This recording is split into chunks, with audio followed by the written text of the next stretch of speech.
सासरवाडीच्या लोकांच्या त्रासाला कंटाळून मी आत्महत्या करीत आहे.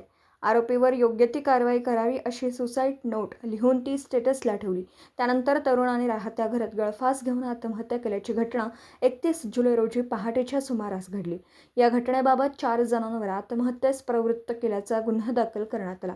या घटनेतील मयत ज्ञानेश्वर दत्तात्रय भाकरे हे पत्नी व मुलीसह राहुरी तालुक्यातील वळण येथे राहत होते. दोघा पती पत्नीमध्ये घरगुती कारणावरून वाद होत असे.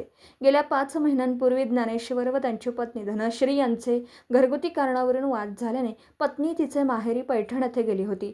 त्यानंतर ज्ञानेश्वर भाकरे यांच्या नातेवाईकांनी पैठण येथे जाऊन धनश्री हिला सासरी परत येण्याबाबत विनंती केली, परंतु धनश्री हिच्या नातेवाईकांनी पाठवण्यास नकार दिला.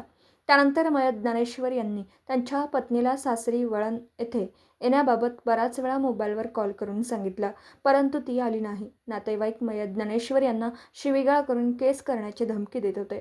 पत्नी व सासरवाडीच्या लोकांच्या त्रासाला कंटाळल्याचं ज्ञानेश्वर यांनी त्यांच्या नातेवाईकांना सांगितलं.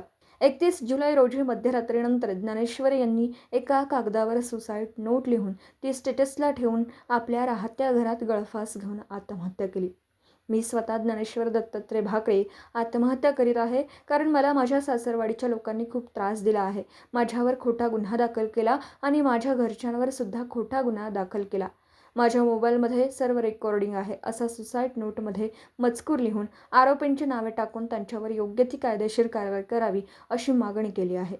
या घटनेबाबत मयत ज्ञानेश्वर दत्तात्रय भाकरे यांचे भाऊ गणेश दत्तात्रय भाकरे राहणार वळण तालुका राहुरी यांनी राहुरी पोलीस ठाण्यात फिर्याद दाखल केली. त्या फिर्यादीवरून आरोपी धनश्री ज्ञानेश्वर भाकरे राहणार वळण तालुका राहुरी, संगीता खंडू काळे व अमोल खंडू काळे राहणार तालुका पैठण, सुवर्णा संजय भाकरे राहणार वळण तालुका राहुरी या 4 जणांवर गुन्हा रजिस्टर नंबर 861/2026 भारतीय न्याय संहिता कलम 108(3)(5) प्रमाणे आत्महत्येस प्रवृत्त केल्याचा गुन्हा दाखल करण्यात आला. पुढील तपास पोलीस निरीक्षक रवींद्र देशमुख यांच्या मार्गदर्शनाखाली सुरू आहे. दीपक साळवेसह योगेश पवार, न्यूज 14 राहुरी.